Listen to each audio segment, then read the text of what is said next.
First things first, Nelson, how are you? Hi, I'm good, man. Thank you. How are you? I'm not too bad at all. Not too bad now that I'm speaking to you.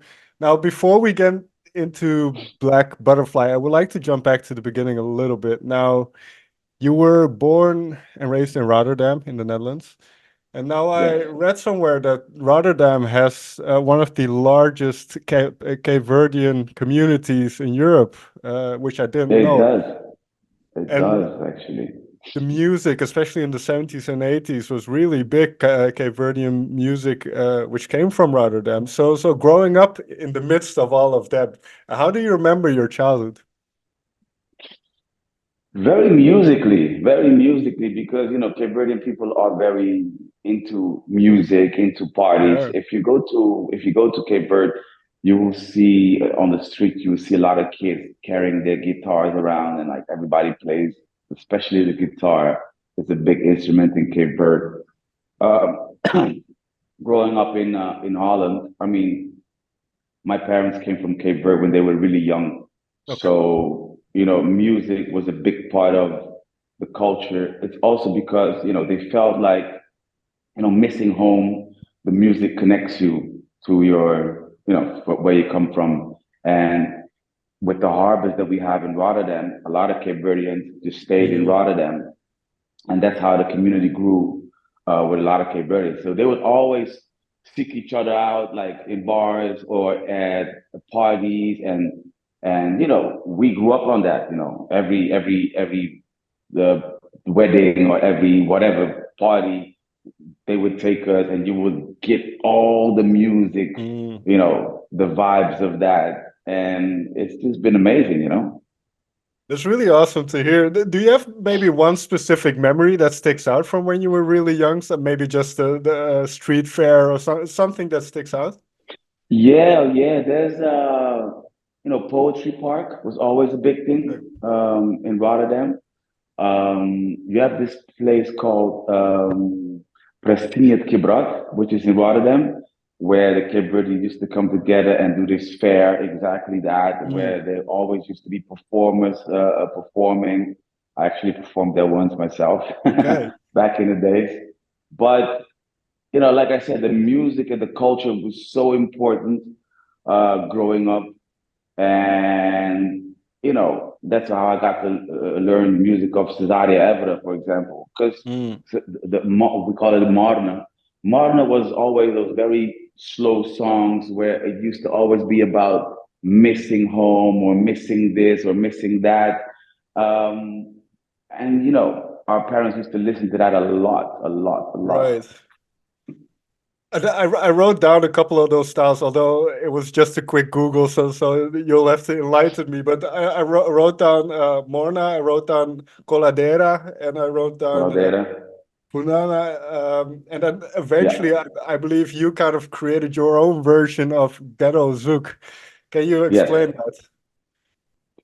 Yeah, here's the thing. Like growing up, my uncle was a DJ who used to play Zouk music from the Antilles.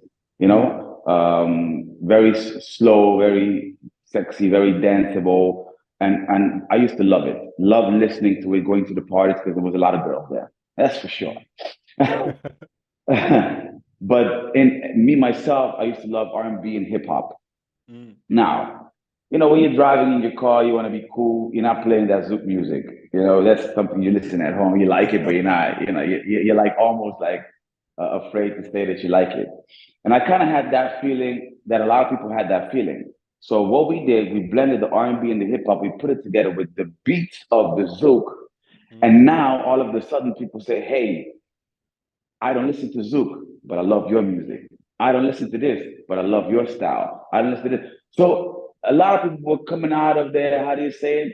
Out of that corner where they were hiding, said Sure. they loved it, but they weren't showing it. And now they're bumping our music in the car with the windows down. So and because it had a lot of hip hop and R&B into it, we just named it Ghetto Zouk. It's Right. the Zouk from the ghetto. You're cool. You're cool when you listen to it. And it became Uh, a whole vibe, man. It became a genre, actually. Yeah, because from what I understand, you were one of the first to kind of put that type of music forward. So what did that do Yeah. to the community, and how did it kind of take off? Because I don't know how long after, or if it was at the same time as Quattro and Quattro Plus, but how did you kind of how did that kind of evolve? Well, here's the thing. Me and my uncle, another uncle, or brother, my mother's brother, we were a producer duo. And we used to Mm, work in Hilversum for a big radio DJ. You probably know him, Vessel from people. sure.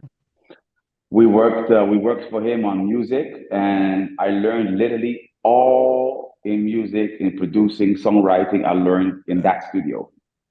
We were doing an R&B hip hop album for us and for other people, which did not take off. Okay. So when we left, we decided to do our own thing, and we made my uncle's album, Johnny Ramos, which Mm, is in the same time with Quattro because Johnny Ramos was a producer that did Quattro's music, but now me and him were producing everything. So on one of his songs, we literally created the word GhettoZouk. I did it in an intro just about of Rito. I was like in the intro saying Nelson, the GhettoZouk. So from that point on, the genre was born. From that point on, everybody was naming all that we were doing GhettoZouk. Now, this went in hard in countries such as Angola, mm, Mozambique, Portugal, Cape Verde. Now, all of a sudden, we're doing big tours like crazy tours, like months tours, different countries. It really blew up so big that we were getting all these Angolan and Cape Verdean artists coming, knocking on our door to produce music for them. So we even took that sound to other artists. mm. But it got to a point that it was so much that we decided again to focus on ourselves because eventually we were only making music for other people. Sure, but I really find the influence of it very interesting because you can still hear some of it back in music that comes from Rotterdam in certain hip hop acts like Broederliefde. They still have that kind of influence. So are you kind of proud of how Rotterdam has shaped the Cape Verdean kind of music culture? Oh, definitely. Like I literally saw the move that we made turn into a mainstream move in Rotterdam with Sure, exactly with Broederliefde. But if you hear, listen to a Jonah Fraser or mm, a Frenna when they came sure, out, it was like there was a lot of influence of the Ghetto Zouk music right there. Which today is kind of like the same. It took another step further for the genre for everybody mm, with Afro beats. sure, When I listened to the one of the albums of Rema with the On the Low and stuff like that, of not Rema, Burna Boy, I was like, mm, wow, this could have been one of my songs, easy. So what did we do? We went full circle, and now I went back, and now I'm working with Kelpie Vibes, who did On the Low for Burner. I'm working with the producers that work with Rema. I'm working with Blaze on the Beat, who's like working with everybody, simply because they took the sound to the next level. mm. So I don't have the patience nor the time anymore to sit in my studio and search for sound and create the beat. So now I'm just like, guys, you guys hit the spot. It's right there. I'm You just gonna carry go the straight torch, to right? you. Yeah, I'm gonna go straight to you now. So what does that tell you about the type of music that you make? That it's not only evolved to the point that it has gotten to now, but that it's so globally appreciated in a sense. I mean, I cannot take credit for everything for everything that's going on. I was just a vessel. I was a part of it. You know what I'm saying? Like Sure. obviously I'm also inspired in a way and I'm not inventing anything. I'm just making a different cake, I'm just blending Mm, different things and a different outcome comes out.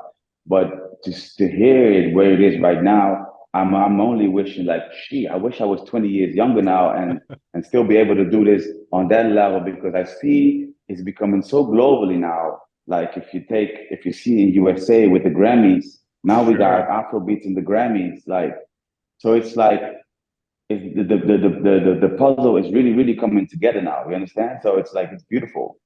It's beautiful that how the culture is getting like uh, that much eyes on them right now on us. Let me put it this way.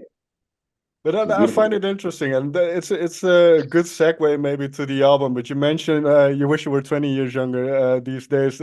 Perhaps you don't have the energy anymore. But in there's a song on the album called OG Energy, and you Yeah. say long nights, nothing's been given. So can you talk about kind of it's way too grand a question maybe, but the past 20 years, just what you've put into it to get where you are. Like literally, when I started doing my music, no label would touch it. Mm, No label would touch it. You know, it was always like, eh, we don't, this might not sell, or this is not going to work because this is going on. But I always had the vision, you know, I always had this vision of, hey, this is going to work. So what did I do? Like the hard work was like, okay, no label is touching it. I'm going to do the distribution. I'm going to create my own label. I'm going to do the distribution. I'm going to do the marketing. I'm going to do the whole shebang. You understand? So that's like mm, kind of like the hard work that's been put in. Um, like I learned everything. I learned how to produce. I learned how to mix. I learned I didn't learn how to master my own songs, the mm, mastering, because I was like, you know what? I'll go to the point of mixing, but then I let somebody else, sure. finish it up, like give it that final touch. In a way, it was really good for me because again, I learned every tricks of the trade. Like I know the business, I know the studio works. So basically, can't tell me nothing. Like it's like I know what I'm talking about. You understand? That's the beauty of it. That's the hard work. But like I said, hard work pays off Sure. because I've been in this for a minute. I've done a few albums, and everything happens for a reason. This is happening right now, and this is that album that I wanted to make. It's like it's this because I always used to cater to where I was coming from a lot. I'm not going too hard on where I wanted to go, but on this album, I'm like, okay, now I'm just going. So the I th hard work and nothing's been given. That's it. And what I also say in the song is like everything may look beautiful and pretty on Instagram and whatever, but I fight my demons. I have my own problems. I'm not happy all the time. It's like it may look like it, but I'm a human being. Things affect me as it sure. affects you. And sometimes people think that artists live these glamorous lifestyles and everything is given and everything is normal, but we work our asses off, for Sure. it to come above the surface and look so beautiful beneath everything. Oof, there's layers on layers on layers. What to you is the most challenging part then of being a musician? Because as you mentioned, you do so many things and you wear so many hats, but and I can imagine performing live and the core of the creative aspect, there's a lot of joy in it. But what is the most challenging part of being a musician? I think these days the most challenging part for me these days is the marketing and the marketing strategies. Mm, Because back in the days there wasn't that much, so you released something, and we didn't even have that much the power of internet that we have today. But sure. my music went viral without internet. So today you have all these tools, you have TikTok, you have whatever, whatever. But then again, you have so much going on. There's so much on TikTok. So to be able to use the tools in the right way, I think that's my biggest challenge today. Like I'm not that artist that will break a song on TikTok before it comes out. Mm. I don't have the skill set. Like that's really, really young people things. You know what I'm saying? Like Oh they yeah. they know how to do that. Because that's what they do. That's what they do. Me, I focus still more on the music. I focus on the great arrangements for my live shows, which I'm doing right now, Okay. creating a whole new show, work on the whole stage scenario. I put all my time and effort in that, but then the marketing, you have to do it. You understand? So I'm outsourcing like all of these things right now because I can't keep up there. I can't. Fair enough. Yeah, yeah, we're getting too old, and I think if you haven't grown up in that kind of environment, it's very difficult to get the right mindset to be able to do it. I agree. Exactly. With what you mentioned, I find it interesting because you say with Black Butterfly, this is now truly you. You've been able to let a couple of things go and kind of focus completely on the music. And whenever I hear the word butterfly, I always think of transformation. So, has there been a transformation for you, let's say, in the past 5 years? Because obviously you had a kind of a quarantine album. And the previous one was 2016. So in between that period, has there been either musically or personally a transformation for you? Definitely. I mean, COVID had a big impact on the world. Sure. COVID had a big impact on everybody. COVID, like, it really happened. Right now, we might like tend to forget that it happened, but COVID was an intense period. You have to imagine that I was going 100 miles an hour like for years. Now, from 100, I didn't go to 90, I didn't go to 80, to 70. I went from 100 to zero. Mm, So I needed to deal with myself all of a sudden, you know? I was traveling a lot. I was always on the road. I was always meeting people. You always have a lot of things going on. And now you're all of a sudden in the quietness, all by yourself, with your family, of course. But it was a big mirror that was put in front of me. So, that happened. And, only that made me realize that, nothing is forever, nothing is given. You have to be very blessed with what you have, be grateful. So I learned to be much more appreciative of small things, mm, of being around the right people instead of being around many people, preserving my energy, preserving my feelings, my ways. It was just, I really turned very, and that affected me a lot. And I brought that into this album. It's just a mm, different emotion, it's a different feeling, and it's a different me. It's just that's the whole evolution of this. Like, the change has been me as a person, me in my sound, me in my ways of working. Because I used to write almost all my songs by myself. But right now it was like, you know what? In order for me to get that change, I'm just gonna put other people, try to get them in my brain. Like, listen to my old stuff, get to know me a little bit, and give me Nelson Freitas 2.0, and all these things is exactly the black butterfly. It's a caterpillar that turns into a butterfly with this whole new wave and a whole new sound and whole new way of being, actually. mm. Well, let's get into it then, because surrounding yourself with the right people, and I think you already mentioned him, Kel P. The song "Satisfy You." What was the starting point of that song, and how did Kel P kind of become involved? Like I said, when I heard on the low of when I heard some Burna Boy songs, and I was like, it's Kelpie vibes. I was like, who is this cat? So I started Googling him. And the funny thing is, the moment I hit him up on Instagram, he immediately replied, like, oh, okay. And it's me thinking probably not gonna reply, not even gonna see the message. You understand? He replied, we started, talking slowly, not immediately. Hey, I want to do a song with you. You just go bit by bit, liking some stuff, and I really love what he was doing. I saw some interviews, so actually, obviously, I didn't know him, but he came off as a real cool and real humble guy. So one beautiful day, he was in Portugal, and I heard he was in Portugal, so we linked up, Mm, went to a studio. There were multiple artists there, so we didn't do nothing. I basically spent most of my time talking to his manager, which we okay. hit it off with immediately. He was still kind of shy, shy, kind of like, I'm not like getting into you too much. I don't know, something like that.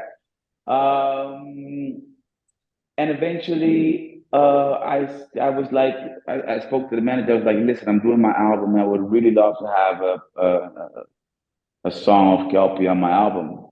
He said, yeah, bro. I mean, we're coming back to Portugal soon. And so when they came back, I booked the studio and we hit it off. We just literally vibed. And this song was made in an hour, an Okay. hour and a half. Recorded it immediately, and then when he came back, we shot the video. We actually shot this video almost a year ago Okay. of the song. But I'm always working way ahead of with everything. You know, I prepare everything like, and then it's just boom, boom, boom, going. Because for me, one of the most challenging things also in music is shooting the videos. Mm. It's just a process for me, you know, coming up with the idea, coming up with the director who I think will fit the song, you know, doing the research, getting the vibe of the song, passing the information to the director. You know, it's just that's just work for me. Which I don't like that much. But so I plan ahead. But coming back to KLP, then it's you know, we hit it off, and now it's like, yo, what's up? I'm in town, yo, let's link up or whatever. What are you doing? What are you doing? Hey, so I want to invite him to my shows, and he's like, yeah, yeah, let's do it. So you know, it's nice that you create a bond which started on you liking somebody's music, and then you like the person because he's mad fun. He's mad fun. If you're around him, you laugh the whole day. You know, so it's beautiful. Oh, that's awesome to hear. And is that generally, well, maybe I should take a step back. How do you generally, and I assume it's different for each song, but how do you generally create songs? Do you start with just a sonic idea? Do you start with a bit of lyric? How do songs come together for you? When I was producing a lot, it always started with the beat. If I get a groove, I get a beat right.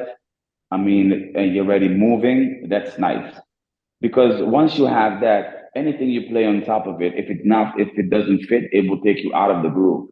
Mm. So it's always like the beat, and in comes the keys. You know, get a nice loop of the keys, and from then comes the bass.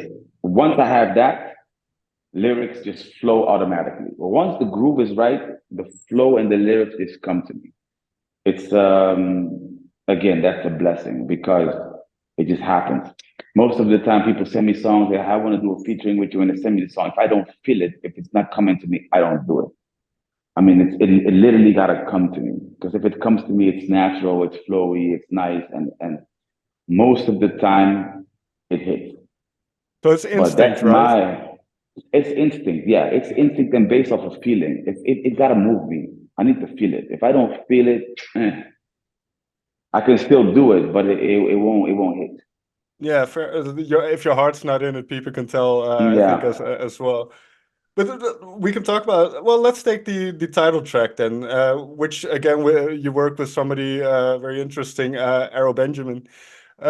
What did you feel about that song once that what was the feeling or the thing that caught your attention with that particular song, the title track? the black butterfly. The black butterfly is a beautiful story actually because I was collecting beats already, and I got Ozedika's one from Nigeria. He sent me two beats. This is one of them. And I had the beats, no, in my folder. Now I was invited to do a writing camp in Cape Verde with Teddy Riley. Mm. Teddy Riley was doing a camp. I don't know what for, but I was like, hey, you know what?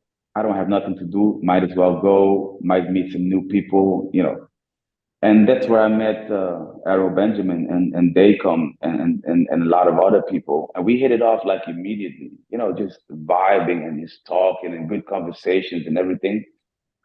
Um, so that song, we were at the camp. Nobody knew exactly what was going on. Are they going to give us beats? Do we need to make beats, or how is it going? So we spent the whole afternoon doing nothing. All of a sudden, we were like, you know what, guys? Let's just go do something. And I had this beat, and we started writing the beat. We started me and Benjamin. Then they come, another songwriter, producer, singer. He heard us. He's like, "Hey, can I jump in?" Of course. So he jumped in, and then at the end, two other people more jumped in, Jay Soul and Mohombi, and we got the song. We played it for Teddy, but the demo was recorded by Arrow, by Dacom. And Teddy looked at it and he was like, wow. He said, Nelson, you need to sing this song. See, for me, at this camp, in my world, we were making music for somebody else. So Mm. the song was written for somebody else. I didn't know who. When he said, "You sing it," I was like, you know what? Let me sing it. Still, I'm thinking it's not for me. And when everybody loved it and loved how my voice sounded on it, I was like, okay, you know what? Yeah, let's run with this.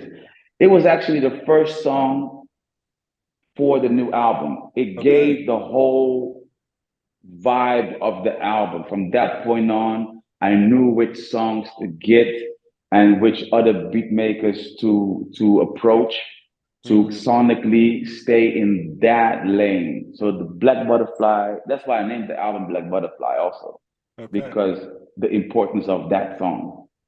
But it feels like, as you mentioned earlier, it feels like such a communal process, and everybody's getting along and jumping in on everything. Was it for you, because you mentioned kind of holding that mirror in front of you during COVID? Was it difficult to let some of that control go in a sense, or were you ready for working with a lot of people, if that makes sense? It's two different things. I was ready for working with other people, but I never let go of control. Mm. Ever. Okay. I'm such a big control freak, and Okay. and experience have taught me, and it keeps teaching me the same thing every day. Every time I let go, people mess up. Mm. Every time, it's just unbelievable, and it makes me even more mad. It makes me mad that I let go because now I got to put in double the energy to clean up the mess and then do it Mm. myself. You understand? So I'm on top of everything, on top of Okay. everything. If you know me well enough, you know like I'm on top of everything, Fair everything. enough. Nothing goes without me saying, yeah, it's okay or it's not okay. And it's not to be like, oh, I want to be this control freak. It's just in a way, it's just how I am. You have a It's vision, hard for right? me to let go. Exactly. I have a vision and it needs to be executed in a certain way. Mm. But I have good people around me. Don't get me wrong. I have people that, Oh, sure. really, really, really understand me and know where I'm going. No, no, Yeah. I get that. I hear that more often. If you have a vision and if you're very convicted in what you want to do, then it's difficult to kind of deviate from that. So I definitely get that. Um, Yeah, because nobody's in your head. Nobody's in your head. exactly. Nobody they will never understand it because they're not in your head. So I have one kind of last question, but it's again based on a line from OG Energy. But you sing "I'm gonna leave them hopeful," and you talk about kind of the live shows and what your music does. Is that kind of the core of what you try to accomplish with your music to give people some energy and some hope? Definitely, definitely. It's so beautiful. We actually sometimes I consider us artists as kind of like music magicians, Mm, because you bring a certain magic to the people. Music does so much for people. Music can get you out of a depression. Music sure. can get you in a certain mood. Music can take you out of a certain mood. Music can give hope. You understand? So it's like music is so important for the world. Music moves people. Music moves mountains, man. So I know that we do that. When I get messages of people saying like, "Listen, I listened to your song. This song got me out of the depression. I was almost going to commit." Somebody said me to me, Mm, I was almost going to commit suicide, and somebody showed me your song. From that moment on, I started listening to all your songs, and oh my God, I'm so happy now that I didn't commit suicide. What? You see the power in so that? powerful, yeah. Super powerful. So yeah, it gives hope. I leave them hopeful. That's one side of it, but then there's always the other side of like when you're doing a show, you're like being on stage, you're that Mm. unreachable person. People want to touch you, they want to be with you, but it's like it's a flare of a moment. Backstage you might take a picture, but then it's like, okay, you go home. I'm saying? I'm gonna leave them hopeful. Anything I do for the show, know that. you know? So last question then. What do you hope that people kind of hear once they put on Black Butterfly? What do you hope they take away from it? The song or the album? Both. Well, yeah, kind of the album as a whole, I guess. I think the album as a whole, it's gotta move you, you know, it's gotta move you, it's gotta put you in a certain vibe. It's just that's my big takeaway from it. I mean, especially for my fans that have been listening to me for a long time, it's very hard to stay relevant. You Mm. understand? So one of my biggest role models are people like a Madonna or a Michael Jackson or a Jay-Z or a Pharrell. They are always relevant, you know, to reinvent yourself and bring good music when you've done so much. You understand? It's sports. It's like you Mm. cannot play sport on a very high level for too long. Right. And this is just another game that I'm playing, which I want the people to understand this game that I'm playing and look at it and say like, wow, it's really nice the way it just keeps evolving and just keeps giving us good music in a different way and still very relevant, you know? And that's also a lyric in OG Energy. It's like, when I step up in the place, ain't no amateur, like I've been here. You know what I'm saying? Sure. OG, yeah, I forgot the lyrics. I'm sorry, but it's like, you know, I've been doing it, and I still maintain to be relevant today in 2024 with Mm. sonically, in everything that I do and the shows that I do. Like I did the Afro Nation, for example. I did whatever, and I'm doing a big concert hall in USA on the 20th of April. We Yeah. actually, I'm creating my own festival. Me and two Mm. partners of mine. It's called Nexus Fest. So it's like it's just, you know, having that entrepreneurship and keep elevating the culture. You know, that's what I want people to take away from this album. If you're not taking it away from just the music, take it away from the steps and the moves that I'm making. Because whatever it is that I'm doing, it's not just for me. I'm opening Sure. doors for other people as well. You understand?